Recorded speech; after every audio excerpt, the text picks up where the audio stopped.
देखें तो हम लोग एज्यूम कर सकते हैं, जो मैंने पहली ही स्टेटमेंट बोली, कि ये वो लोग होते हैं जो बिजनेस स्टैब्लिश करते हैं।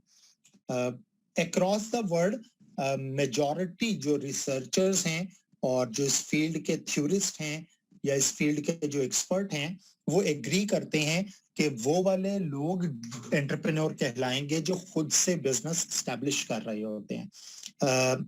इसका क्या मतलब हुआ?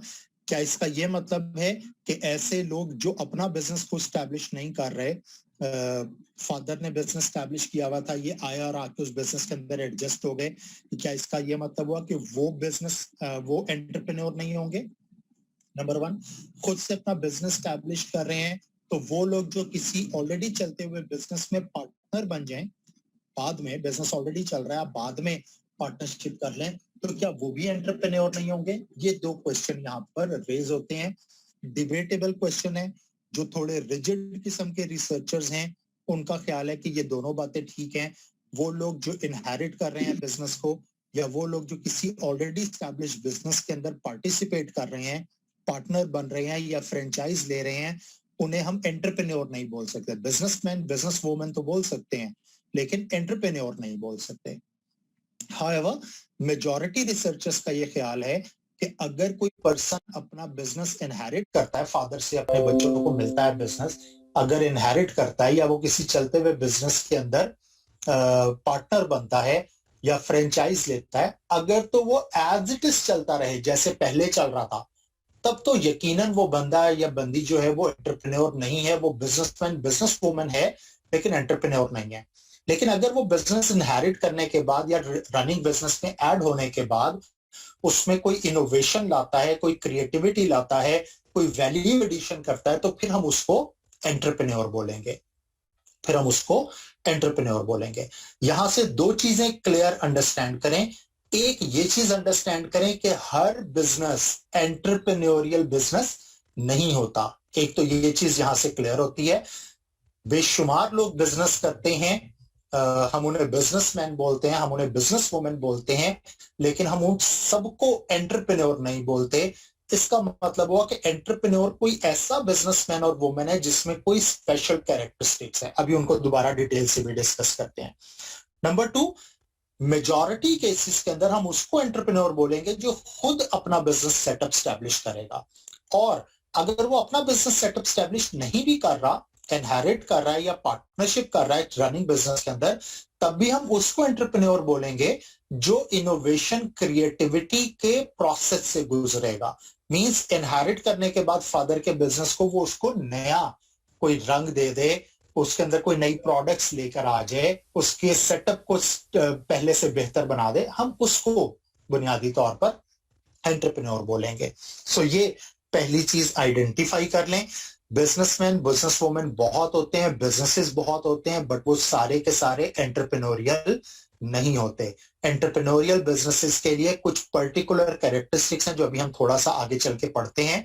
कुछ पर्टिकुलर कैरेक्टरिस्टिक्स हैं, उनको जो पूरा करेगा वो एंटरप्रेन्योर कहलाएगा। बहरहाल एक कैरेक्टरिस्टिक हमने ऑलरेडी डिस्कस कर ली है कि वो इनोवेटिव और क्रिएटिव होते हैं।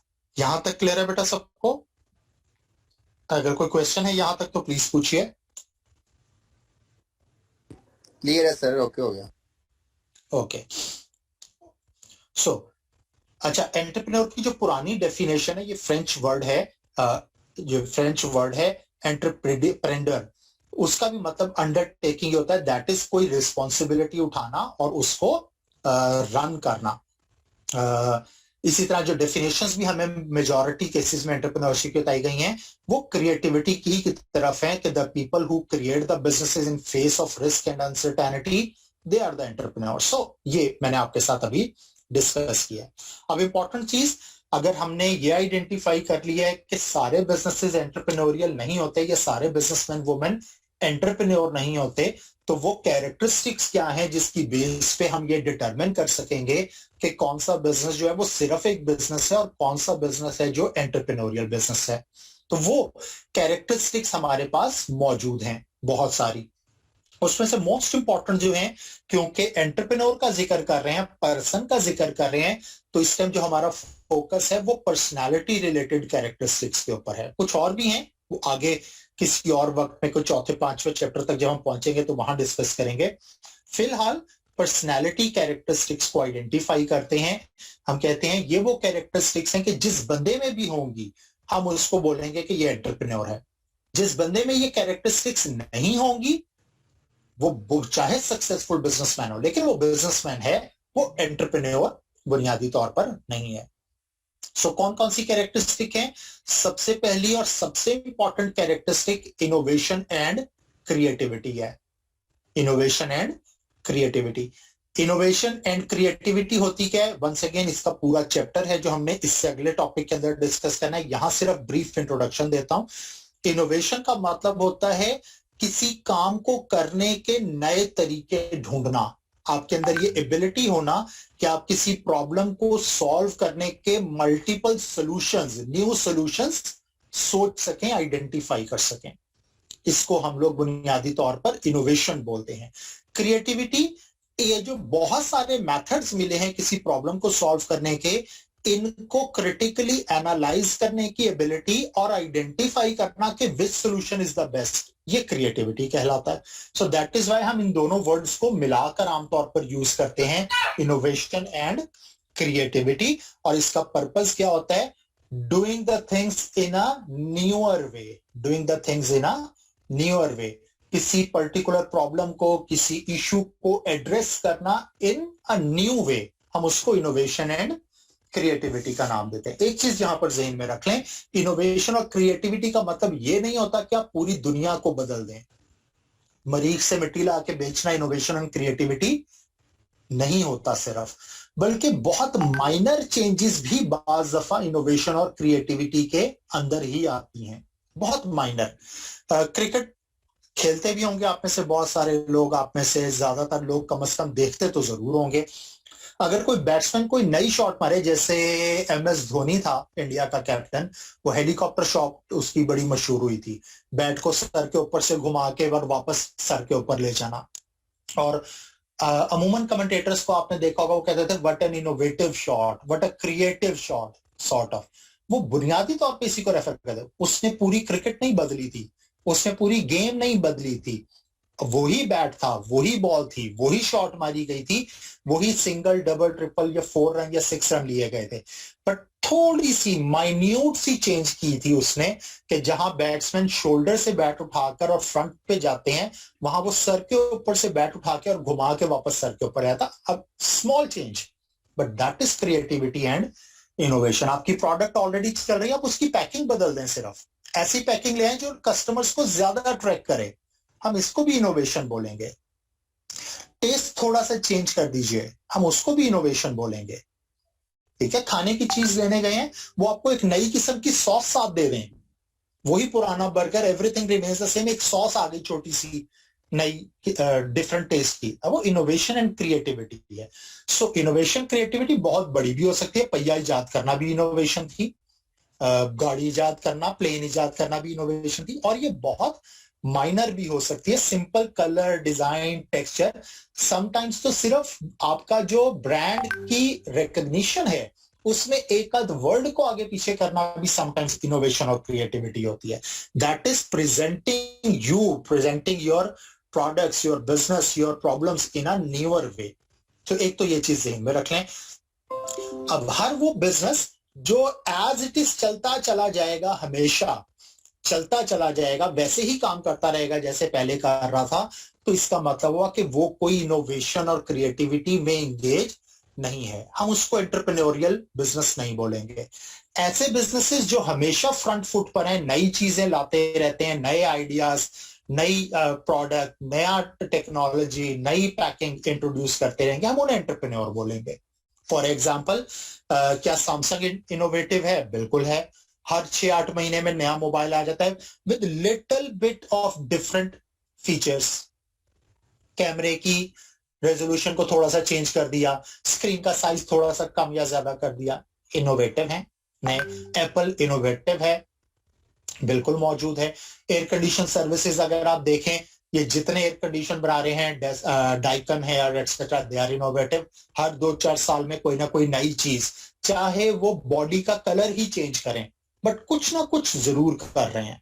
ये इनोवेटिव हैं, हम इनको एंटरप्रेन्योरियल बिजनेसेस बोलेंगे। आपके मोहल्ले में कोई दुकान होगी जिसके बारे में आप कहते होंगे जी ये चने वाली दुकान है, 50 साल से खुली हुई है। जैसे नीला गुंबद में एक दुकान है हाजी गुलाम रसूल की, 50 साल से दुकान मौजूद है। क्या वो एंटरप्रेन्योर है? अगर मैं इस डेफिनेशन के अकॉर्डिंगली देखूं तो बिल्कुल भी नहीं है। बिल्कुल वैसे ही स्टाइल में, उसी पतीले में, बिल्कुल उसी तरह से सर्विंग करे चला जा रहा है। That is the difference. Her business entrepreneurial business नहीं है। हम उन बिजनेसेस को एंटरप्रेन्योरियल बिजनेस बोलेंगे जो इनोवेटिव और क्रिएटिव होंगे। वापस आता हूं कैरेक्टरिस्टिक में, एक चीज साथ आपके साथ और डिस्कस करता जाऊं। सिर्फ ऑब्जर्व करके देखिएगा, वो बिजनेसेस जो इनोवेटिव और क्रिएटिव हैं वो एक्सपैंड होते हैं, उनके ग्रोथ बहुत स्पीड में है। Samsung in early 90s was absolutely nothing। एक छोटी सी वर्कशॉप की का बिजनेस था अर्ली 90s में। 2021 में ये वर्ल्ड जाइंट है, दुनिया की लार्ज ऑर्गेनाइजेशंस में से एक है। And one basic reason is that innovation and creativity, जो कस्टमर को कहीं और जाने ही नहीं दे रही। आप इंतजार करते हो कि अच्छा बगला क्या आएगा। उसके मुकाबले में जो इनोवेटिव और क्रिएटिव नहीं है, उन बिजनेसेस में से, नॉट ऑल बट मेजॉरिटी को आप देखें कि वो एक लेवल तक सक्सेसफुल होते हैं और उसके बाद स्टॉप हो जाते हैं। हाजी गुलाम रसूल की एग्जांपल दी, सक्सेसफुल है, बिल्कुल है, सेल है, बहुत है, अच्छा पैसा कमा रहा है, बहुत कमा रहा है, लेकिन ये भी ग्राउंड रियलिटी है कि पिछले 10 सालों से स्टक हुआ है उसी जगह के ऊपर। मजीद एक्सपैंड नहीं हो पा रहा है, मजीद एक्सपैंड नहीं हो पा रहा। लाहौर की सबसे पुरानी बेकरी मोहकमदीन एंड सन्स, कोई 150 साल पुरानी बेकरी है, माल रोड पे हुआ करती थी। अब माल रोड वाली ब्रांच तो वो बंद हो गया हुआ है, पीछे अनारकली में अभी भी मौजूद है, वैसे के वैसे ही है। उसके मुकाबले में गोरमे को देखिए, टोटल 25 साल हुए हैं मार्केट में आए हुए, 25 सालों में 200-300 ब्रांचें बना बैठे हैं। रीजन, गोरमे वाले हर टाइम आपको कुछ ना कुछ नया दे रहे हैं। वैसे पिछले 4-5 सालों से उनकी इनोवेशन और क्रिएटिविटी की स्पीड थोड़ी स्लो हुई है, खत्म नहीं हुई, थोड़ी स्लो हुई है, but they are always there to offer you something new. Difference check करके देख लीजिए। जी बेटा। सर हम ये कैरेक्टरिस्टिक्स बुक से पढ़ रहे हैं या नोट से जो आपने शेयर किए हैं? सॉरी दोबारा ये सर ये कैरेक्टरिस्टिक्स जो पढ़ रहे हैं हम इसकी, ये बुक से पढ़ रहे हैं या नोट से पढ़ रहे हैं? चलो अच्छा हुआ तुमने ये क्वेश्चन पूछ लिया। बड़ी क्लियर एक बात बताऊं बेटा, मुझे स्कूल के स्टूडेंट्स को पढ़ाने का शौक नहीं है, ठीक है। मैंने आज तक कभी ओ लेवल, ए लेवल, मैट्रिक, इंटर के स्टूडेंट्स को नहीं पढ़ाया। उसकी सबसे बड़ी वजह ये वाला क्वेश्चन है जो अभी अभी आपने पूछा है कि सर ये जो आप पढ़ा रहे हैं ये बुक के कौन से चैप्टर के पेज नंबर कौन सा और पैराग्राफ नंबर कौन सा है। अंडरस्टूड सर, मैं समझ गया। जी प्लीज कंटिन्यू सर, मैं समझ गया। मैंने आपको कुछ मटेरियल प्रोवाइड कर दिया और बाकी मेरी एक्सपेक्टेशन है कि आप मार्केट में, गूगल मौजूद है, लाइब्रेरी मौजूद है, 50 बुक्स मौजूद है, वहां से सर्च कर लोगे इंशाल्लाह। ठीक हो गया? Understood sir, understood sir. So what is important is जो हम यहाँ पर पढ़ रहे हैं उसको अंडरस्टैंड करना है। Okay yes sir. Okay, further और कैरेक्टरिस्टिक्स, एक लंबी लिस्ट है हमारे पास कैरेक्टरिस्टिक्स की। मैंने अभी कुछ देर पहले एक और कैरेक्टरिस्टिक का बीच में अंडर द लिप जिक्र किया था, they are the risk takers. Yes they are the risk taker. क्या सैमसंग रिस्क लेता है? हर 6 महीने बाद लेता है। नई प्रोडक्ट जब लॉन्च करता है तो रिस्क लेता है। अगर आपको पसंद ना आई प्रोडक्ट तो ना सिर्फ प्रोडक्ट फेल होगी बल्कि सैमसंग का नाम भी खराब होगा, उसके बावजूद रिस्क ले रहे हैं। और ये चीज तो ज़हन में रख लें, इनोवेशन और क्रिएटिविटी रिस्क के बगैर मुमकिन नहीं है। कोई भी नई चीज ऑफर करना हमेशा रिस्क मौजूद होता है, हमेशा रिस्क मौजूद होता है। ऑन अ ट्रू नोट, जो अभी मैंने आपके अभी फेलो को आंसर दिया, ये भी रिस्क है एक, क्योंकि बहुत सारे स्टूडेंट होते कहते हैं यार ये कैसा टीचर है, ये भी नहीं बता रहा कौन सी बुक में से पढ़े। ऑल्दो मैंने आपको बुक भेज दी है, लेकिन स्टिल कोई भी नई चीज ऑफर करना, कोई नई चीज, घर में आपके कोई नई डिश आपकी वालदा पका लेना, तो जब आप जाके घर पूछते हैं अम्मी क्या पकाया है, तो आपको स्ट्रेट कम ही बताती हैं कि ये पकाया, कहती बहुत मजे की एक चीज बनाई है। कहीं ना कहीं उनके दिमाग में भी फियर होता है कि ये नई बनाई है, नई रेसिपी है, पता नहीं घर वालों को पसंद आएगी या नहीं आएगी। अगर पसंद आ गई तो बल्ले बल्ले हो गई, और अगर पसंद ना आई तो रिस्क तो लेना पड़ेगा। सो ये एंटरप्रेन्योर्स रिस्क टेकर होते हैं, और अगर किसी पर्सन में रिस्क टेकिंग एबिलिटी नहीं है, वो रिस्क लेने से डरता है, वो हर वक्त ये सोचे जा रहा है कि नुकसान क्या होगा, तो वो बिजनेसमैन शायद हो, लेकिन वो एंटरप्रेन्योर यकीनन नहीं होगा। एंटरप्रेन्योर यकीनन नहीं होगा। Then another one is opportunity seeker. They embark on opportunities. Opportunity क्या होती है? हमारी मार्केट में, हमारे एनवायरनमेंट में हमेशा अपॉर्चुनिटीज मौजूद होती हैं। हर टाइम हालात अच्छे हो रहे हो तब भी अपॉर्चुनिटी होती है, इकोनॉमिक कंडीशंस खराब हो रही हो तब भी अपॉर्चुनिटीज मौजूद होती हैं। इंपॉर्टेंट क्वेश्चन ये है कि क्या आप उन अपॉर्चुनिटीज को आइडेंटिफाई कर सकते हो? उससे भी ज्यादा इंपॉर्टेंट क्वेश्चन ये है कि क्या आप उस अपॉर्चुनिटी को रिस्पॉन्ड कर सकते हो? That is embarking on opportunity. That is opportunity को रिस्पॉन्ड करना।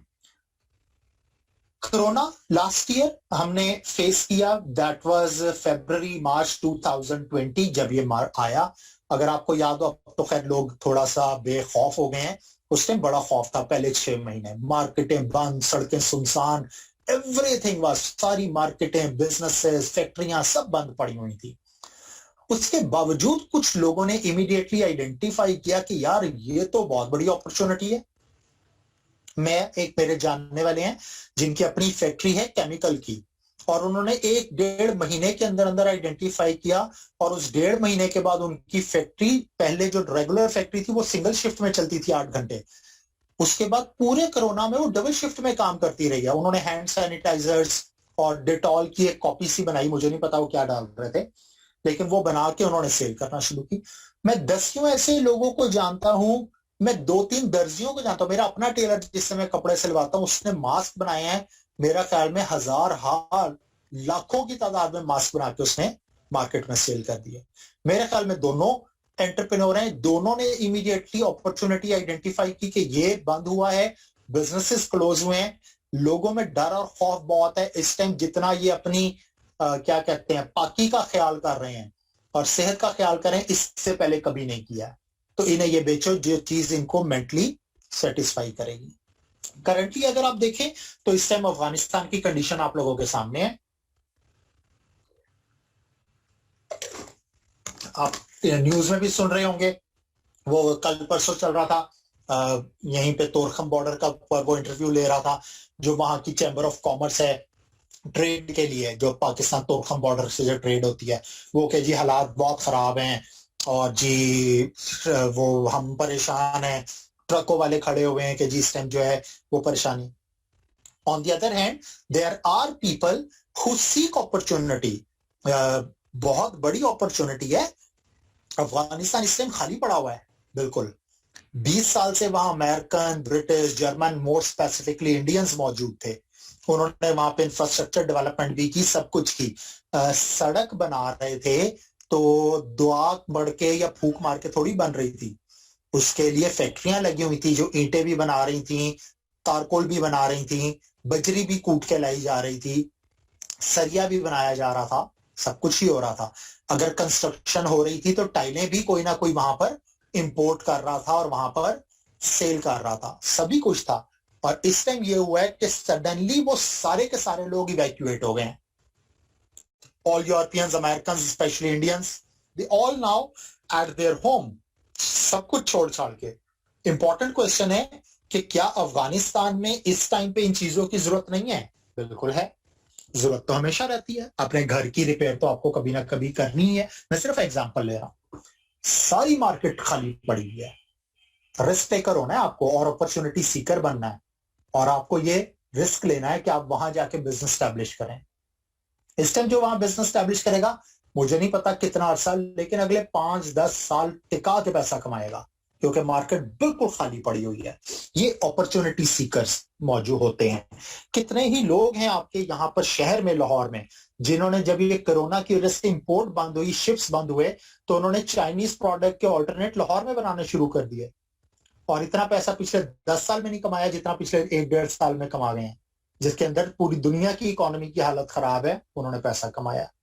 ये एंटरप्रेन्योर्स होते हैं जो अपॉर्चुनिटी आइडेंटिफाई भी करते हैं और अपॉर्चुनिटी को रिस्पॉन्ड भी करते हैं। लेकिन ये जो रिस्क टेकिंग है और ये जो अपॉर्चुनिटी सीकिंग है, ये सिर्फ और सिर्फ उस वक्त आएगी जब आप एनर्जेटिक होंगे, जब आप एजुकेटेड होंगे, समझ सकते होंगे, चीजों को अंडरस्टैंड कर सकते होंगे, कॉन्फिडेंट होंगे, आपको अपने ऊपर कॉन्फिडेंस होगा कि हाँ मैं ये काम कर सकता हूं। आप में से और मुझ में, हमें ज्यादातर में प्रॉब्लम ये है कि हम अपने बारे में कॉन्फिडेंट नहीं है कि हम ये काम कर सकते हैं या नहीं। हम डरते हैं अपने आप से कि ये मेरे से नहीं होगा, अगर मेरे से हैंडल ना हुआ तो क्या होगा। ये जो एंटरप्रेन्योर्स होते हैं ये कॉन्फिडेंट होते हैं about themselves, about their success. ये डिजायरस होते हैं कि मैं काम करूं, मैं एक दफा कोशिश तो करके देखूं, मैं एक दफा कोशिश तो करके देखूं। ये वो चीजें करने की सोच रहे होते हैं, दे सी देयर द फ्यूचर, जहां पे दूसरे लोग नहीं सोच रहे होते, दूसरे लोग नहीं सोच रहे होते। फर्दर, इनमें नीड फॉर अचीवमेंट और नीड फॉर इंडिपेंडेंस, ये दोनों वर्ड याद रखिएगा, ये आपके पूरे आगे एंटरप्रेन्योरशिप में बार बार रिपीट होंगे। Need for achievement, need for independence बहुत हाई होती है इनके अंदर। नीड फॉर अचीवमेंट क्या है? I want to achieve something, I want to achieve something, कोई टारगेट, कोई गोल, मुझे ये काम करना है हर सूरत में। इनमें नीड फॉर अचीवमेंट दूसरे लोगों की निस्बत ज्यादा होती है, बहुत हाई होती है। और जाहिर है जब ये नीड फॉर अचीवमेंट हाई होगी तो ये उसके अगेंस्ट मेहनत भी करेंगे कि काम करें। नीड फॉर इंडिपेंडेंस क्या है? नीड फॉर इंडिपेंडेंस होती है कि इनके अंदर ये डिजायर होती है कि हम अपने फैसले खुद करें। We should be our own boss, we should own boss, हम अपने फैसले खुद करें। मैं किसी की बात क्यों सुनूं? कोई मेरा बॉस क्यों हो? कोई मुझे क्यों बताए तुमने किस टाइम आना है, किस टाइम जाना है, क्या काम करना है, क्या काम नहीं करना? मैं अपनी डिसीजन मेकिंग खुद करूंगा। नीड फॉर इंडिपेंडेंस, ऑटोनॉमी भी बोलते हैं इसको। इंडिपेंडेंस और ऑटोनॉमी साइनोनिम्स है, एक दूसरे की जगह यूज होते हैं। नीड फॉर इंडिपेंडेंस बहुत हाई होती है, उसका रिजल्ट ये निकलता है कि ये आमतौर पे जॉब्स के अंदर जाके मिसफिट हो जाते हैं, क्योंकि नीड फॉर इंडिपेंडेंस हाई होती है। जॉब में आपके 10 बॉस होते हैं, वो आपको ऑर्डर देते हैं, तो साइकोलॉजिकली ये वहां पर जाकर ज्यादा सेटिस्फाई नहीं होते। रिजल्ट ये निकलता है कि कुछ अरसे के बाद अगर हालात थोड़ा सा भी साथ दें तो they start their own businesses. So ये इनके अंदर मौजूद होती है। Plus tolerance of ambiguity high होती है। टॉलरेंस ऑफ एम्बिग्विटी, एम्बिग्विटी क्या होती है? एक ऐसी सिचुएशन जहां आपको क्लियर कट नहीं पता होता कि रिजल्ट क्या निकलेगा, एम्बिग्विटी। कोई पेपर आपका हुआ ना दरमियाना सा, तो जब रिजल्ट आता है तो आपका दिल धड़क रहा होता है तेजी से। क्यों? क्योंकि एम्बिग्विटी होती है कि पता नहीं यार यहाँ पे क्या बनेगा, पता नहीं क्या बनेगा। एम्बिग्विटी आपको फ्रस्ट्रेट करती है, डिप्रेस करती है, एंगर भी ले आती है बाज दफा एम्बिग्विटी। क्रिकेट का मैच देख रहे हो, आखिरी ओवर चल रहे हो, पता ना चल रहा हो कौन सी टीम जीतेगी, हथेलियों में पसीना आना शुरू हो जाता है, दिल की धड़कन, ब्लड प्रेशर तेज हो जाता है, हार्ट बीट तेज हो जाती है, एम्बिग्विटी की वजह से होता है ये आमतौर पर एंटरप्रेन्योर वो लोग होते हैं जिनमें टॉलरेंस ऑफ एम्बिग्विटी होती है। ये एम्बिग्विटी को टॉलरेंस, ऐसा नहीं है नहीं एम्बिग्विटी फील नहीं होती, बट इनमें रेजिस्टेंस ज्यादा होती है, एम्बिग्विटी के अगेंस्ट टॉलरेंस ज्यादा होती है। प्रॉब्लम इन्हें भी आती है, फ्रस्ट्रेट ये भी होते हैं, but they can control themselves. और इसी से रिलेटेड लास्ट चीज क्या है कि ये रिजिलियंट होते हैं। रिजिलियंट, रिजिलियंसी क्या चीज है? रेजिलियंसी होती है the ability to bounce back from the failure. हमें से ज्यादातर लोगों को अगर किसी जगह पर काम ना बने, कोई फेलियर हो जाए तो हम डिसअपॉइंट हो जाते हैं। कुछ लोग होते हैं जो उस फेलियर को एब्जॉर्ब कर लेते हैं और नहीं मैं दोबारा करूंगा, मैंने ये काम करके दिखाना है। इनको हम रिजिलियंट बोलते हैं, इनको हम रिजिलियंट बोलते हैं। आमतौर पे वो लोग होते हैं जो फेलियर को अंडरस्टैंड करते हैं, फेलियर को लर्निंग एक्सपीरियंस समझते हैं, अपना फेल होने के बजाय ये समझते हैं कि ये हमारा एक्सपीरियंस है, अब हम दोबारा काम करेंगे, अब तो मुझे समझ आ गई है और अब मैं सक्सेसफुल होऊंगा। हम इन्हें रिजिलियंट बोलते हैं। तो आइडेंटिफाई किया गया है कि आमतौर पर जो एंटरप्रेन्योर्स होते हैं उनके अंदर जो एबिलिटी टू बाउंस बैक है, दैट इज रिजिलियंसी, वो काफी हाई होती है। तो ये एक इंट्रोडक्शन है एंटरप्रेन्योरियल प्रोफाइल का। ये वो कैरेक्टरिस्टिक्स हैं जो एंटरप्रेन्योर जिनको हम बोलते हैं उनके अंदर आमतौर पर मौजूद होती हैं। यहां तक बेटा कोई क्वेश्चन है, कोई प्रॉब्लम, कोई चीज आप शेयर करना चाहें तो you all are welcome. Sir सारे पॉइंट्स क्लियर हैं, बस एक दफा पॉइंट्स रिपीट कर दीजिएगा, पॉइंट सारे से सर समझ आ गए। बेटा स्लाइड्स के अंदर से देख लीजिएगा, आपको नोट करने की जरूरत नहीं है। जी ठीक है, ओके सर। ठीक है, फिलहाल सिर्फ अंडरस्टैंडिंग बताइए मुझे। देखें ये लिस्ट तो मैं ट्रूली स्पीकिंग हो सकता है कि मैं एक आध मिस भी कर गया हूं, आप वहां से पढ़े स्लाइडों में से तो एक आध पॉइंट और निकाला है, बट आई एम डिस्कसिंग, मेरे आगे स्लाइड्स नहीं है, मैं आपके साथ कॉन्सेप्ट को डिस्कस कर रहा हूं ताकि आप इसको अंडरस्टैंड कर सकें। तो राइटिंग की जरूरत नहीं है, मैंने इसलिए आपको स्लाइड्स ऑलरेडी भेज दी हुई हैं ताकि आप ये राइटिंग से मुबर्रा हो जाएं और सिर्फ समझें इस टाइम पे कि आप बात क्या कर रहे हैं। ठीक हो गया? जी क्लियर है सर। वैसे मैं आपको बता देता हूं, हमने इसके अंदर जो डिस्कस किया, हमने कहा ये इनोवेटिव होंगे, क्रिएटिव होंगे, रिस्क टेकर होंगे, ये रिजिलियंट होंगे, हो गया, ये अपॉर्चुनिटी सीकर होंगे, ये फ्यूचर ओरिएंटेड होंगे, एनर्जेटिक होंगे, गुड ऑर्गेनाइजर एंड प्लानर होंगे। ठीक हो गया? उसके अलावा इनके अंदर need for ambiguity, tolerance of ambiguity high होगी, need for achievement, need for independence बहुत हाई होगी इनके अंदर। ये बेसिक पॉइंट्स हैं, कोई एक आधा आगे पीछे होगा तो वो आप देख लीजिएगा। ठीक हो गया? जी thank you sir, all is done. Okay okay, इसी को आगे अगर हम लेकर चलें तो इसका मतलब हुआ कि ये सारी वो कैरेक्टरिस्टिक्स हैं कि अगर हम किसी बिजनेस को देख के जज करना चाहें कि ये बिजनेस सिर्फ एक आम सा बिजनेस है या ये एंटरप्रेन्योरियल बिजनेस है, तो हम इन कैरेक्टरिस्टिक्स को जहन में रखते हुए अगर सामने वाले को ऑब्जर्व करें तो किसी हद तक 100% ना सही बट मेनली हम ये डिसाइड कर सकते हैं कि ये पर्सन सिर्फ एक बिजनेसमैन और वुमेन है या ये एंटरप्रेन्योरियल बिजनेस है, हम इसको देख सकते हैं। बट यहां एक और बहुत इंपॉर्टेंट क्वेश्चन रेज होता है, वो क्वेश्चन ये होता है कि क्या इन सारी कैरेक्टरिस्टिक्स का किसी पर्सन के अंदर मौजूद होना जरूरी है? आंसर इज नो, बल्कि हम तो ये कहेंगे कि इन सबका किसी एक पर्सन में मौजूद होना बड़ा ही रेयर चांस है। उस पर्सन में ये सारी कैरेक्टरिस्टिक्स हो, कोई ना कोई एक दो जरूर होती हैं जो मिसिंग होती हैं। हम इंसान हैं, हम कोई मशीनें थोड़ी हैं जिन्हें एक सांचे के अंदर रख के बना दिया जाए और वो बिल्कुल एक जैसा ऑपरेट करें। हम में से हर दो इंसान सगे बहन भाई एक दूसरे से डिफरेंट होते हैं, तो ये सारे के सारे एक जैसे होना भी पॉसिबल नहीं है। दो चीजें यहां जहन में रखें, एक फॉर एग्जाम्पल अगर मैं बोलता हूं इनोवेशन एंड क्रिएटिविटी, तो एक पर्सन बहुत ज्यादा इनोवेटिव हो सकता है, एक थोड़ा कम इनोवेटिव हो सकता है। इंपॉर्टेंट ये है कि वो कुछ ना कुछ, चाहे 1%, लेकिन वो इनोवेटिव काम कर जरूर रहा है। ठीक है, लाजमी नहीं कि वो 100% इनोवेटिव होगा तभी एंटरप्रेन्योर बनेगा।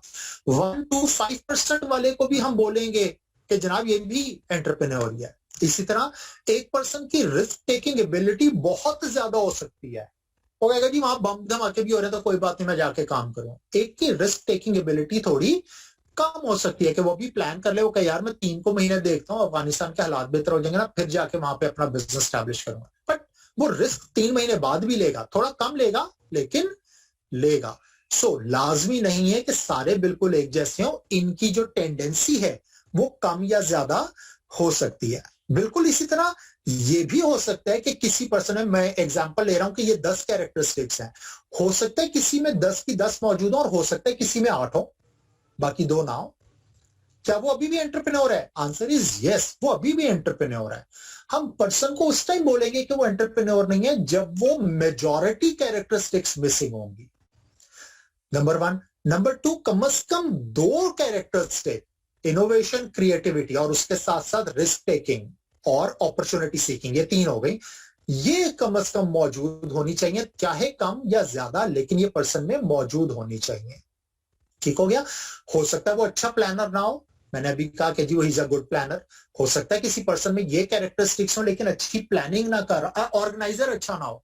मेरी तरह, मेरे रूम में अगर आप आके देखें तो मेरी हर चीज इधर उधर बिखरी पड़ी होती है। I am not a good organiser at all, but इसको कवर किया जा सकता है अगर वो इनोवेटर है, थिंकर है, रिस्क टेकर है, अपॉर्चुनिटी सीकर है, अपॉर्चुनिटी को रिस्पॉन्ड कर रहा है, अगर वो अच्छा ऑर्गेनाइजर नहीं भी है तब भी वो एंटरप्रेन्योर है, क्योंकि वो अच्छी ऑर्गेनाइजेशन के काम के लिए इसको हेल्प आउट ले सकता है, किसी को हायर कर सकता है, कंप्यूटराइज सिस्टम ला सकता है।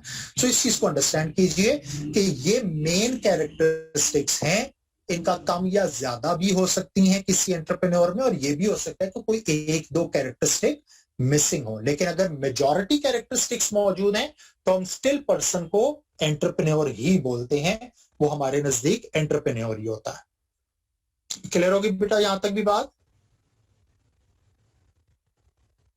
जी सर। ओके, नाउ अब यहाँ पे एक इंपॉर्टेंट क्वेश्चन है, बहुत ही important question. Okay, thank you बेटा। यहाँ पे एक और बहुत इंपॉर्टेंट क्वेश्चन है, ये कैरेक्टरिस्टिक किसी पर्सन में आएंगी कहां से? मेजॉरिटी लोगों का ख्याल है कुछ मिथ्स हैं रिलेटेड टू एंटरप्रेन्योरशिप। मिथ का मतलब होता है ऐसी चीजें जो होती तो गलत है लेकिन लोग उन पे बिलीव करते हैं। कुछ ऐसी चीजें जो होती तो गलत है लेकिन लोग उन पे बिलीव करते हैं कि ये ठीक है, इसको हम मिथ बोलते हैं बुनियादी तौर के ऊपर। तो मिथ क्या है? ऐसी चीजें जो ठीक नहीं है लेकिन स्टिल लोग उसके ऊपर बिलीव कर रहे हैं कि हाँ ये ठीक है, हम ऐसी चीजों को मिथ बोलते हैं। एंटरप्रेन्योरशिप से भी रिलेटेड कुछ मिथ्स हैं, जिनमें से पहली का ताल्लुक इसी क्वेश्चन से जो मैंने आपके साथ डिस्कस किया कि मेजॉरिटी लोगों का ये ख्याल है कि ये कैरेक्टरिस्टिक तो ना भाई हर किसी में नहीं होती, इसे तो अल्लाह पाक ने ये अता की हुई है। जिसको हम इंग्लिश में अगर बोलें तो मैं कहूंगा कि एंटरप्रेन्योर्स या these characteristics, the people who have these characteristics are born entrepreneur।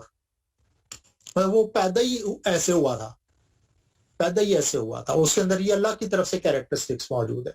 हो सकती हैं अल्लाह पाक किसी को तोहफे में देना चाहेंगे सारी कैरेक्टरिस्टिक्स, तो आप और मैं कौन होते हैं रोकने वाले? बिल्कुल अल्लाह पाक अता फरमा सकते हैं किसी के अंदर ये कैरेक्टरिस्टिक्स बिल्कुल इसी हालत में मौजूद हो सकती हैं। लेकिन ग्राउंड रियलिटी ये है कि ज्यादातर लोगों में ये सारी कैरेक्टरिस्टिक्स कम से कम बाय बर्थ मौजूद नहीं होती, बल्कि मेजॉरिटी लोग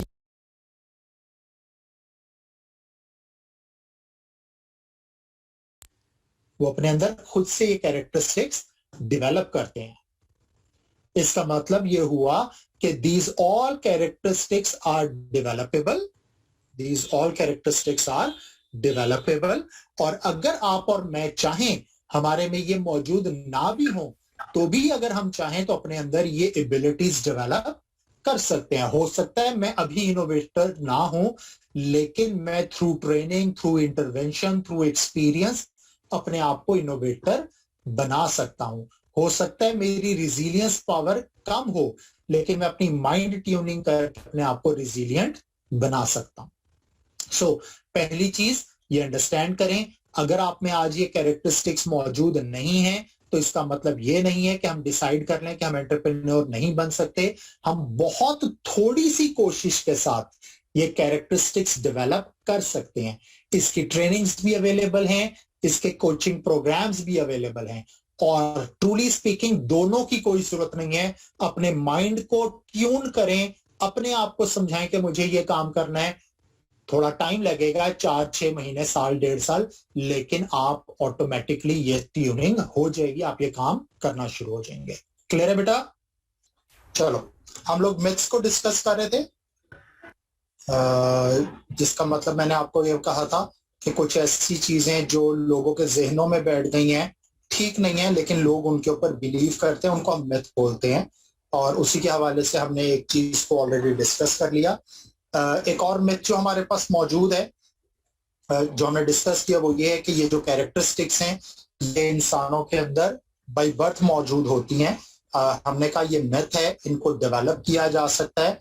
हर आदमी अपने अंदर ये स्किल्स डेवलप कर सकता है कि वो अपने अंदर कॉन्फिडेंस जनरेट कर ले, वो अपने आप को थिंकर बना ले, प्रोग्रेसिव बना ले। ये एबिलिटी इंसान के अंदर मौजूद होती है। कुछ लोग यकीनन होते होंगे जो बाय बर्थ पैदा ही हुए हों इन क्वालिटीज के साथ, लेकिन मेजॉरिटी एंटरप्रेन्योर्स ने ये स्किल्स खुद से डेवलप की होती हैं, तो हम ये सारी स्किल्स डेवलप कर सकते हैं। दूसरी जो एक मिथ रिलेट कर रही है वो रिस्क टेकिंग के साथ है। हमने अभी रिस्क टेकिंग को एज एन इम्पॉर्टेंट कैरेक्टरिस्टिक पढ़ा कि ये एक बहुत इंपॉर्टेंट कैरेक्टरिस्टिक होती है एंटरप्रेन्योर्स के लिए, क्योंकि वो इनोवेटर होते हैं, क्रिएटिव होते हैं, एग्रेसिव होते हैं, प्रोग्रेसिव होते हैं, तो रिस्क टेकिंग लेनी पड़ती है। मिथ ये डेवलप हो गई हुई है कि एंटरप्रेन्योर्स जो हैं वो प्योर रिस्क टेकर हैं, गैम्बलर हैं। अब हम इसको मिथ क्यों बोल रहे हैं? क्योंकि हम ये कहते हैं कि एंटरप्रेन्योर रिस्क टेकर तो होता है, लेकिन वो साथ साथ एजुकेटेड भी होता है, वो कैलकुलेटेड रिस्क लेता है। Okay, let me request you all कि अपने माइक्स बंद कर दें, माइक्स ऑफ कर दीजिए काइंडली। ओके, ये रिस्क टेकर तो होता है, लेकिन ये एजुकेटेड रिस्क लेता है, एजुकेटेड रिस्क, कैलकुलेटेड रिस्क लेता है। गैम्बलर होता है वो पर्सन जो सोचे समझे बगैर रिस्क ले रहा होता है। जुआ जब आप खेल रहे होते हैं, आपके पास कोई बहुत अच्छी इंफॉर्मेशन मौजूद नहीं होती, आप रॉलेट अगर चला रहे हैं वो टेबल, तो कोई बहुत अच्छी आपके पास उसकी नॉलेज मौजूद नहीं होती, बस आप गैम्बल कर रहे हैं। कोई दो लोग दौड़े, आप बैठ खड़े खड़े शर्त लगाए थे ए जीतेगा या ए जीतेगा, हालांकि आपको दोनों की एबिलिटीज का पता नहीं है कि कौन वेट किसका ज्यादा है, किसका कम है, स्टेमिना किसका ज्यादा है, किसका कम। जो एंटरप्रेन्योर है वो रिस्क टेकर है, लेकिन वो कैलकुलेटेड रिस्क लेता है, वो एजुकेटेड रिस्क लेता है। दैट इज वाई मैंने अभी कुछ देर पहले ये भी कहा था कि मेजॉरिटी एंटरप्रेन्योर्स को अगर आप देखें तो वो एजुकेटेड होते हैं, कम से कम थोड़े बहुत पढ़े लिखे जरूर होते हैं। तो ये रिस्क टेकिंग करते हैं, लेकिन ब्लाइंड नहीं खेल रहे होते, बल्कि इनके पास कोई ना कोई बैकग्राउंड इंफॉर्मेशन, कोई नॉलेज, कोई एबिलिटी, कोई एनालिटिकल स्किल्स होती हैं, उसकी बेस पे ये सही और गलत को जज कर रहे होते हैं। बट जजमेंट ही है, गलत हो सकती है, दैट इज वाई हम इन्हें रिस्क टेकर बोल रहे हैं। इसी के साथ जो रिलेट करती है वो खैर सिर्फ एंटरप्रेन्योर्स के साथ रिलेट नहीं करती, वो ज्यादातर बिजनेसेस के साथ रिलेट करती है। लोगों का ये ख्याल होता है कि हर वो बंदा जो एकेडमिकली अच्छा परफॉर्म नहीं करता वो बिजनेस करना शुरू हो जाता है। हमारे यहाँ भी ये बड़ा कॉमन कॉन्सेप्ट है हमारी सोसाइटी के अंदर। मैंने शायद लास्ट लेक्चर में भी आपके साथ डिस्कस किया था कि हम ये कंसीडर करते हैं कि जी जो पढ़ लिख जाएगा वो तो doctor, engineer, business administrator, banker वो बनेगा, और ए वाला बच्चा पढ़ाई से अच्छा नहीं है, बिजनेस पा दे, सॉर्ट ऑफ सिचुएशन। तो इस माइंडसेट की वजह से ये मिथ डेवलप हो गई है कि वो लोग जो एकेडमिकली या सोशली मिसफिट हैं, अच्छा परफॉर्म नहीं कर रहे एकेडमिकली, वो एंटरप्रेन्योर बनते हैं। बिल्कुल गलत ख्याल है ये। हो सकता है ऐसे कुछ लोग हों जो एकेडमिकली प्रोग्रेसिव ना हो, वैसे माइंड चलता हो और वो बिजनेस में आके सक्सेसफुल हो जाएं, बट ये रियलिटी है कि जितने बड़े बिजनेसमैन आप देखेंगे जो बहुत अच्छा प्रोग्रेस कर रहे हैं, स्मॉल स्केल से स्टार्ट हुए और फिर लार्ज स्केल तक अपने बिजनेसेस को ले गए, वो कुछ ना कुछ एजुकेटेड जरूर होते हैं। मैं अमूमन इसके हवाले से एक एग्जांपल देता हूं। पिछले दिनों फेसबुक के ऊपर वो एक कैंपेन चल रही थी, मजाक में शायद किसी ने लिखी हुई थी कि बिल गेट्स को निकाला गया था हार्वर्ड से, तो उसने तकरीर करते हुए कहा कि मुझे अच्छा हुआ यहाँ से निकाल दिया गया, क्योंकि जो मेरी क्लास के अच्छे स्टूडेंट थे वो आजकल मेरी ऑर्गेनाइजेशन में जॉब करते हैं। और कंक्लूड हमारे यहाँ ये किया जा रहा था कि जनाब अगर पढ़ लिख जाता तो वो कहीं मुलाजमत कर रहा होता। हम ये भूल जाते हैं कि वो हार्वर्ड में था, वो हार्वर्ड में पहुंचा था, यकीनन मैट्रिक में फेल होकर नहीं पहुंचा होगा, ग्रेजुएशन तक बहुत अच्छे नंबर लेके पास हुआ होगा, फिर हार्वर्ड गया होगा। तो वो एकेडमिकली पुअर नहीं था। हार्वर्ड दुनिया का बेहतरीन इंस्टीट्यूट है। Less than 0.6% people of the planet are eligible to apply in the Harvard. तो वो उन 0.6% लोगों में शामिल था एकेडमिकली। मार्क ज़करबर्ग, ये जो फेसबुक का ओनर है, इसके बारे में भी यही है कि ये भी हार्वर्ड में था और वहां से फिर इसने क्विट किया था। हम ये भूल जाते हैं कि वो हार्वर्ड पहुंचा हुआ था, वो एकेडमिकली मिसफिट नहीं था। हाँ, वहां रह के उसने ये आइडेंटिफाई किया कि मेरा जहन बिजनेस की तरफ ज्यादा चलता है, मैं वहां ज्यादा बेहतर एक्सेल कर सकता हूं, और उसने उस वाले काम को किया। तो ये एक मिसकॉन्सेप्शन है, यकीनन नहीं होनी चाहिए। बल्कि अगर आप लेटेस्ट डेटा देखें तो आपको नजर आएगा कि मेजॉरिटी केसेस के अंदर आज के दौर के जो बिजनेसेस हैं उनमें ज्यादातर लोग वो हैं जो एजुकेटेड हैं। अमेरिका के अंदर एक रिसर्च की गई और उन्होंने आइडेंटिफाई किया था कि 80% से ऊपर तादाद एंटरप्रेन्योर्स की 80% जो हैं वो कम से कम 12th स्टैंडर्ड पास किए हुए हैं, और वन थर्ड दैट इज 33.3% जो हैं वो यूनिवर्सिटी ग्रेजुएट्स की तादाद है जो एंटरप्रेन्योर्स हैं। तो ये मिसकॉन्सेप्शन मौजूद है। इसी तरह एक और मिथ है जिसको हम डिटेल से लास्ट लेक्चर में डिस्कस कर चुके हैं, वो ये है कि एंटरप्रेन्योर वो बनता है जिसके पास पैसा मौजूद होता है, या दूसरे लफ्जों में कहूं तो बिजनेस करने के लिए पैसा बहुत जरूरी होता है। ये मिथ है, बिल्कुल गलत है। मैंने आपसे लास्ट टाइम भी डिस्कस किया था, if you have a good business plan, पैसा खुद ब खुद आपके पास आ जाएगा। बल्कि आप जितने बड़े बिजनेसेस की एग्जांपल लेंगे आपको नजर आएगा कि उनके पास इनिशियली पैसा नहीं था। पाकिस्तान के हवाले से डिस्कस करें, मैं दो बहुत बड़ी एग्जांपल्स आपको दे सकता हूं। एक मलक रियाज, उसकी बायोग्राफी को पढ़कर देख लें। वो ये कहता है, वो स्टार्ट ही यहां से होता है ना कि मेरे पास टैक्सी में बैठने के पैसे नहीं थे, तो टैक्सी ड्राइवर ने मेरी बीवी को और मुझे हॉस्पिटल ड्रॉप किया था और पैसे नहीं लिए थे, पैसा नहीं था उसके पास, वो आज जाइंट है। दूसरी बहुत बड़ी एग्जांपल सुपीरियर यूनिवर्सिटी की है, चौधरी अब्दुल रहमान साहब मेरे उस्ताद भी रहे हैं। एक जमाने में बीकॉम में मैं उनसे पढ़ा हूं पंजाब कॉलेज के अंदर, पंजाब कॉलेज में टीचर थे, वहां पढ़ाया करते थे। From there he started his business. और मुझे अच्छी तरह याद है उस जमाने में किसी टाइम पे मैंने कहीं से सुना उनके ही मुंह से कि वो किसी से बात कर रहे थे और वो 2 लाख रुपए के, यार 2 लाख रुपए इन्वेस्ट कर दे, मैं कॉलेज खोलना है, सॉर्ट ऑफ सिचुएशन। सो पैसा ठीक है, अगर आपके पास हो तो बहुत अच्छी बात है, हम हरगिज नहीं कह रहे कि जो आपके पास पैसा है उसे आग लगा दें, लेकिन अगर ना भी हो, if you are a good planner, if you are structured, तो आप बिजनेस में सक्सेसफुल हो सकते हैं। इसी तरह एक और जो बहुत इंपॉर्टेंट वो जो मिथ है वो आपके साथ डिस्कस कर चुका ऑलरेडी, कि ये पूरे का पूरा जो हमने पर्सनालिटी प्रोफाइल पढ़ा है ये सारा होगा तो आप एंटरप्रेन्योर बनेंगे, लाजमी नहीं है। मेजॉरिटी कैरेक्टरिस्टिक्स आपके अंदर है तो आप अच्छे एंटरप्रेन्योर बन सकते हैं। What entrepreneur need is luck, एक और मिथ हमारे पास है कि ये तो भाई किस्मत थी इसकी तो इसका कारोबार चल गया। यकीनन अल्लाह पाक अगर किसी को नवाजना चाहे तो हम कोई भी नहीं होते बीच में दखल देने वाले, अल्लाह जिसे नवाजना चाहे जरूर नवाजें। लेकिन उन्हीं अल्लाह पाक ने ये भी तो कहा है कि तुम मेहनत करोगे तो मैं तुम्हें उसका अजर दूंगा। उन्हीं अल्लाह पाक ने तो ये भी कहा है कि अपने हाथ से मेहनत करके कमाने वाला अल्लाह का दोस्त है। तो अगर सिर्फ किस्मत ही होती तो अल्लाह पाक हरगिज ये ना कहते कि तुम मेहनत करोगे तो मैं तुम्हें अजर दूंगा। तो यस, आप अपनी मेहनत से भी बिजनेस स्टैब्लिश कर सकते हैं, जितनी मेहनत करेंगे उतना बिजनेस स्टैब्लिश होता चला जाएगा। फाइनली एक और जो मिसकॉन्सेप्शन मौजूद है वो ये है कि मेजॉरिटी एंटरप्रेन्योरियल बिजनेसेस फेल्ड। क्या ये ठीक है? हाँ, ये बिल्कुल ठीक है। बट अगर हम इसको कंपेयर करें अदर टाइप ऑफ बिजनेसेस के साथ जो एंटरप्रेन्योरियल नहीं, तो हमें नजर आएगा कि जो नॉन एंटरप्रेन्योरियल बिजनेसेस हैं उनका फेलियर रेट एंटरप्रेन्योरियल बिजनेसेस के फेलियर रेट से मल्टीपल्स में ज्यादा होता है, मल्टीपल्स में ज्यादा होता है।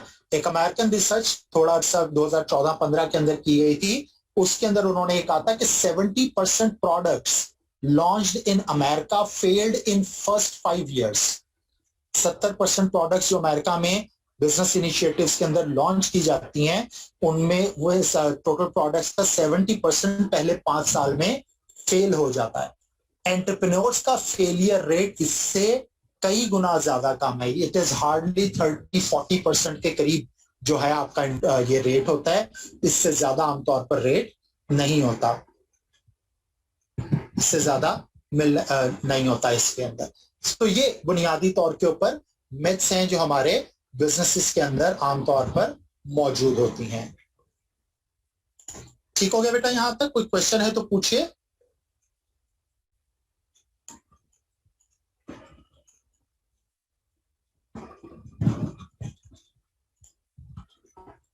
कोई क्वेश्चन? No sir. क्लियर है सबको?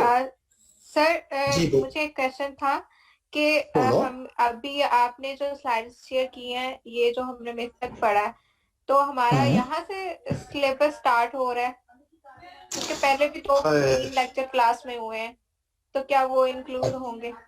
बिल्कुल होंगे।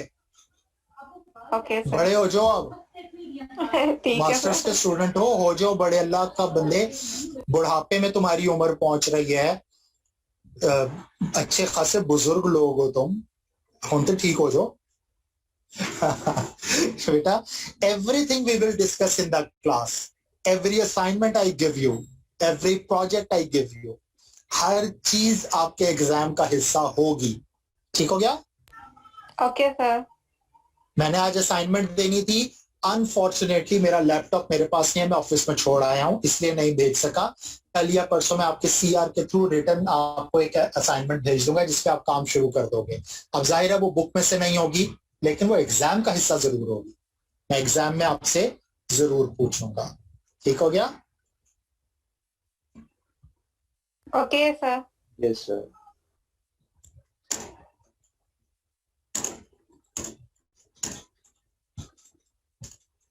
ओके,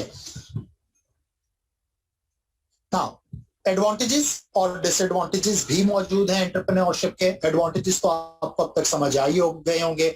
आप अपने लिए भी सेल्फ एम्प्लॉयमेंट क्रिएट करते हो, आप दूसरों के लिए भी एम्प्लॉयमेंट क्रिएट करते हो, production of goods and services करते हो। जाहिर है अगर आप एम्प्लॉयमेंट जनरेट कर रहे हो, गुड्स एंड सर्विसेज की प्रोडक्शन कर रहे हो, तो आप कंट्री की अनएम्प्लॉयमेंट रेट को कम करने में हेल्प आउट कर रहे हो।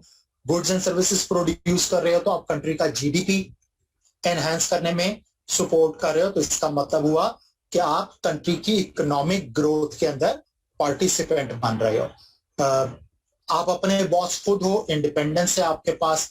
आप अपने विजन को, अपने मिशन को, अपनी आइडियोलॉजी को, अपनी इनोवेटिव एंड क्रिएटिव एबिलिटीज को यूज करके बिजनेस डेवलप कर सकते हो, उसको जितना चाहो उतना एक्सपैंड कर सकते हो। जाहिर है अगर एक्सपेंशन होगी तो आप पैसा कमाओगे और ठीक ठाक पैसा कमाओगे। अभी चौधरी अब्दुल रहमान साहब और मलक रियाज साहब की एग्जांपल दी, आपको कोई शुमार ही नहीं है कि कितना पैसा उनके पास मौजूद है। ठीक हो गया? प्रोडक्टिविटी इंक्रीज हो रही है आपकी, आप बेशुमार ऐसे काम करें। हीरोइज्म है आपके अंदर। बड़ा अच्छा लगता है किसी को बताना, I have my own business, I am the owner of XYZ firm, ये इसके अंदर मौजूद होती है। बट कुछ डिसएडवांटेजेस भी यकीनन मौजूद हैं इसके। जो सबसे बड़ा डिसएडवांटेज मौजूद होता है किसी भी एंटरप्रेन्योरियल बिजनेस का, वो ये होता है कि बिजनेस 24/7 की जॉब होती है। अनलाइक बीइंग एम्प्लॉयड समवेयर, जहां पे आप 9 to 5 या 10 to 6 8 घंटे की या 10 घंटे की जॉब कर रहे हो, इतवार वाले दिन छुट्टी कर रहे हो, छुट्टी करके घर आ गए तो आराम से पाँव फैला के सो। बिजनेसमैन 24 घंटे, हफ्ते में 7 दिन, 365 दिन बिजनेसमैन ही होता है। ईद वाले दिन भी अगर उसे कॉल आ जाए कि माल चाहिए तो वो कहता है सर फिक्र ही ना करें, कल इंशाल्लाह मिल जाएगा आपको।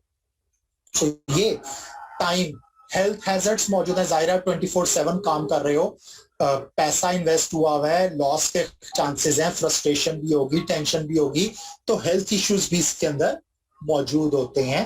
लॉन्ग वर्किंग आवर्स हैं, गारंटीड पेमेंट नहीं है। जॉब में तो गारंटीड होती है महीने के आखिर में इतने पैसे मिल जाएंगे, बिजनेस में गारंटीड पेमेंट नहीं होती, ज्यादा भी मिल सकती है, कम भी मिल सकती है। ठीक है? बहुत सारी स्किल्स चाहिए होती हैं। आप बिजनेस, आप किसी की जॉब में गए हो, ओके बेटा। एंड मोस्ट इंपॉर्टेंटली जो सबसे बड़ा डिसएडवांटेज मौजूद हो सकता है, दैट डिसएडवांटेज इज के रिस्क ऑफ फेलियर बहरहाल मौजूद होता है। लाजमी नहीं है कि आप सक्सेसफुल ही होंगे, रिस्क ऑफ फेलियर मौजूद होता है। कुछ पर्टिकुलर रीजंस हैं फेलियर की, कुछ मिस्टेक्स, ऐसी मिस्टेक जो आमतौर पर एंटरप्रेन्योर्स की हमने आइडेंटिफाई की हैं रिसर्चर्स ने अक्रॉस द वर्ल्ड रिसर्च करके, कि ये वो मिस्टेक्स हैं जिसमें आमतौर पर एंटरप्रेन्योर्स लोग इंगेज हो जाते हैं, जो कॉज करती हैं फेलियर को। कौन कौन सी मिस्टेक्स हो सकती हैं? लैक ऑफ एक्सपीरियंस, आपके पास मोटिवेशन बहुत है, आइडिया बहुत अच्छा है, लेकिन काम को एग्जीक्यूट करने का एक्सपीरियंस मौजूद नहीं है आपके पास। ये समटाइम्स एक प्रॉब्लम होती है जिसकी वजह से आप सही एग्जीक्यूशन नहीं कर पाते। सोल्यूशन क्या हो सकता है? सोल्यूशन ये हो सकते हैं, दो तरह के सोल्यूशन होते हैं। एक, पहले कुछ अरसे कोई किसी और के साथ काम करके थोड़ा एक्सपीरियंस। जी, कोई क्वेश्चन है किसी को? ओके, कुछ अर्सा किसी और के साथ काम करके थोड़ा एक्सपीरियंस गेन कर लें कि चीजें चलती कैसे हैं, ह्यूमन रिसोर्स को कैसे हैंडल किया जाता है, एडमिनिस्ट्रेशन कैसे की जाती है, फिर अपने काम की तरफ आए। दूसरा तरीका आमतौर पर यह होता है कि अगर आप अपना बिजनेस भी स्टैब्लिश कर रहे हैं तो स्लो स्टार्ट लें, थोड़ा सा छोटे लेवल के ऊपर स्टार्ट लें। दैट इज व्हाई मैंने पहले लेक्चर में कहा था कि majority entrepreneurs are initially small scale entrepreneurs. Small scale से स्टार्ट लें, स्लो प्रोग्रेशन करें, वक्त के साथ साथ आप एक्सपीरियंस गेन करेंगे, फिर ऑनवर्ड आगे की तरफ चलते चले जाएं। आपकी मैनेजमेंट मिस्टेक्स होती हैं क्योंकि आपके पास एक्सपीरियंस नहीं है या मैनेजमेंट की नॉलेज मौजूद नहीं है, आप जानते नहीं कि चीजों को, फाइनेंशियल रिसोर्सेज को, ह्यूमन रिसोर्सेज को, सोशल रिसोर्सेज को हैंडल कैसे करना है। तो क्योंकि आप नहीं जानते या आपके पास एक्सपर्टीज नहीं है तो इसलिए आप उनको सही हैंडल नहीं कर पाते, and that may cause a problem with your business and may cause a failure for your businesses. Most important in चीजों की मैनेजमेंट की हैंडलिंग में मार्केटिंग मैनेजमेंट की हैंडलिंग बहुत इंपॉर्टेंट होती है। बहुत अच्छी प्रोडक्ट्स बना के भी अगर आप उसको सही तौर पे मार्केट नहीं कर पा रहे हो तो कोई फायदा नहीं होगा। ये ऐसा ही है कि आपने पोइट्री लिखी और बहुत शानदार पोइट्री लिखी और उसको अपने ड्रॉअर में रख दिया, दराज में रख दिया, दुनिया को नहीं पता आपने कितना अच्छा काम किया। बिल्कुल इसी तरह ही आपने बहुत अच्छी प्रोडक्ट और सर्विस बनाई लेकिन आप उसे मार्केट नहीं कर पा रहे हो, दुनिया को नहीं पता आपने क्या बना दिया।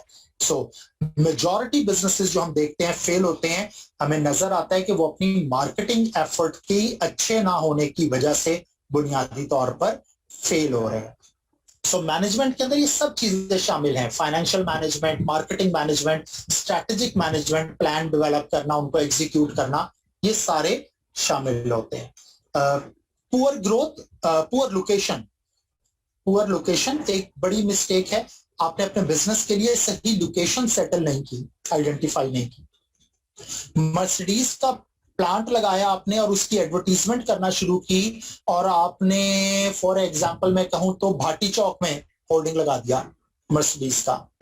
आई एम नॉट सेइंग कि भाटी में कोई खरीदेगा नहीं, प्रॉब्लम ये है कि उस इलाके के अंदर इसकी बाइंग ज्यादा नहीं है बिकॉज ऑफ द कंजेशन। पैसा होगा लोगों के पास लेकिन वो इतना रशी एरिया, 7 शालनी बाजार, उसके साथ आगे चले जाएं तो ब्रांटर रोड है, इस तरफ चले जाएं तो आपके यादगार का इलाका आ जाता है। That is not a good place to market your product. आपने गलत लोकेशन चूज की है, आपने गलत लोकेशन यूज की है।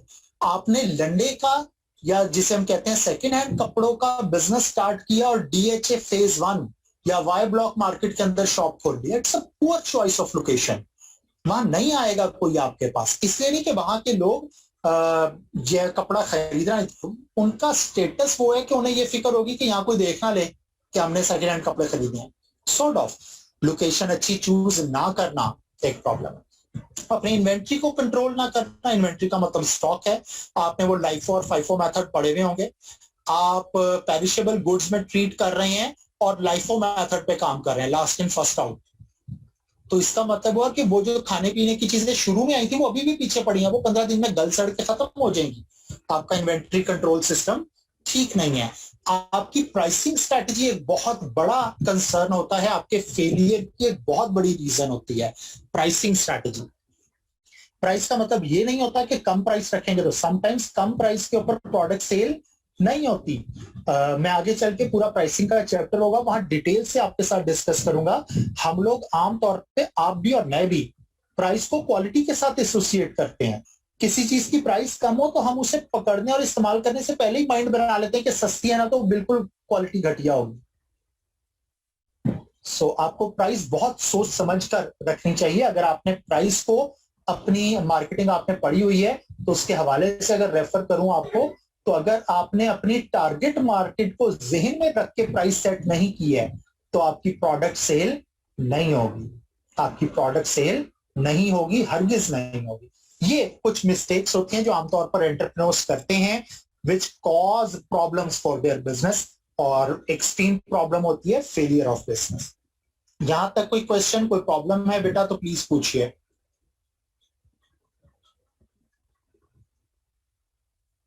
ओके, फाइनली 2-3 टर्मिनोलॉजीज हैं जो आपके साथ शेयर करनी है अभी। याद रखिएगा क्योंकि टर्मिनोलॉजीज आगे हर जगह पे बार बार यूज होंगी। पहली टर्मिनोलॉजी है serial entrepreneur. Serial entrepreneur, serial entrepreneur वो लोग होते हैं जिनका ये बिजनेस होता है कि वो बिजनेस डेवलप करते हैं, बिजनेस डेवलप करते हैं, उस बिजनेस को आगे सेल कर देते हैं और फिर एक और बिजनेस डेवलप करते हैं, उसको डेवलप करके स्टैब्लिश करके सेल कर देते हैं, फिर तीसरा बिजनेस डेवलप करते हैं। इनको सीरियल एंटरप्रेन्योर बोलते हैं। ये भी बिजनेस की एक टाइप है। लाहौर में ऐसे सीरियल एंटरप्रेन्योर मौजूद हैं, स्पेशली रेस्टोरेंट बिजनेस में। वो एक लोकेशन आइडेंटिफाई करते हैं, मार्केट सर्वे करते हैं, रेस्टोरेंट डेवलप करते हैं, एग्जीक्यूट करते हैं, रन करते हैं, 4-6 महीने चलाया और उसके बाद वो उस बिजनेस को सेल कर देते हैं प्रॉफिट के ऊपर, और फिर किसी और जगह जाके नया रेस्टोरेंट ओपन करना शुरू करते हैं। तो उनका बिजनेस क्या है? उनका ये बिजनेस है कि वो बिजनेस स्टैब्लिश करके प्रॉफिट पे सेल करेंगे। इनको हम लोग सीरियल एंटरप्रेन्योर बोलते हैं। फिर एक और टाइप है हमारे पास जिसको हम लोग फैमिली एंटरप्रेन्योर या कोप्रेन्योर बोलते हैं। फैमिली एंटरप्रेन्योर का मतलब है कि it is a business which is being run and handle bye family members. बाप बेटा बहन भाई भाई भाई आपस में मिलकर बिजनेस स्टैब्लिश किया और उसको एग्जीक्यूट किया। एंटरप्रेन्योरियली फैमिली एंटरप्रेन्योरशिप बोलते हैं।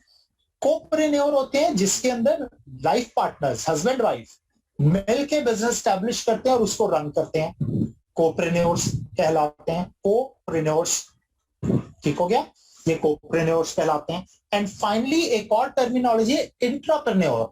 हम तो एंटरप्रेन्योर पढ़ रहे हैं ना, ENTRE। एक है एंटरप्रेन्योर, INTRA, एंटरप्रेन्योर। ये वो लोग होते हैं जिनमें तमाम एंटरप्रेन्योरियल कैरेक्टरिस्टिक्स मौजूद होती हैं। ये इनोवेटर भी होते हैं, क्रिएटर भी होते हैं, रिस्क टेकर भी होते हैं, फ्यूचर ओरिएंटेड भी होते हैं, अपॉर्चुनिस्ट भी होते हैं, और ये सारे काम करते हैं। ये नई प्रोडक्ट्स, नए आइडियाज जनरेट करते हैं। सिर्फ एक डिफरेंस होता है, ये खुद अपना बिजनेस नहीं कर रहे होते, बल्कि ये किसी और के बिजनेस में एम्प्लॉय होते हैं। किसी लार्ज स्केल ऑर्गेनाइजेशन में कोई एम्प्लॉय हो सकता है जिसमें तमाम एंटरप्रेन्योरियल कैरेक्टरिस्टिक्स मौजूद हों, उसको हम इंट्राप्रेन्योर बोलते हैं। उसको हम इंट्राप्रेन्योर बोलते हैं।